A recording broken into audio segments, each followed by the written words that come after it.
Здравейте всички! В това видео ще научите как да печелите награди за една обикновена разходка, а след това да участвате в голяма месечна лотария. Ще говорим за проекта Silencio. Silencio е децентрализиран криптопроект в пространството на DeepN децентрализирани мрежи от физическа инфраструктура, който превръща смартфоните на потребителите в глобални сензори за измерване на нивата на шум и събиране на аудиоданни. Това може да ви се стори сложно, но всъщност е съвсем просто. Излизате навън, вадите телефона си, включвате приложението, активирате сензора за шум и просто започвате да ходите и да получавате награди за това. Нека разгледаме визуално ръководство за това как да изтеглите приложението, да създадете профил, да получите начален бонус от 200 монети и да започнете да го използвате. Първо, трябва да изтеглите приложението. Отидете в Play Market или App Store. Въведете Silencio. В търсенето и инсталирайте. След инсталирането отворете приложението. И започнете процеса на създаване на акаунт, както е показано във видеото.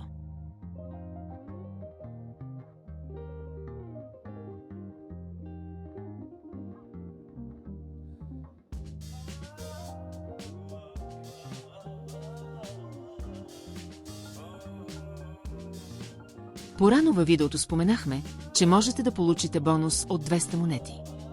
За да направите това, трябва да активирате специален код по време на процеса на създаване на акаунт. Това, което виждате на екрана сега, въведете кода Mr. Gold в полето. След това ще можете да заявите бонуса си. След това избираме всяко свободно име за себе си. И преминаваме през още няколко прости стъпки. След като на екрана ви се появи карта с местоположението ви, вашият акаунт е създаден и можете да печелите награди, докато се разхождате още сега. За да направите това, просто кликнете върху синия бутон и изберете активно измерване.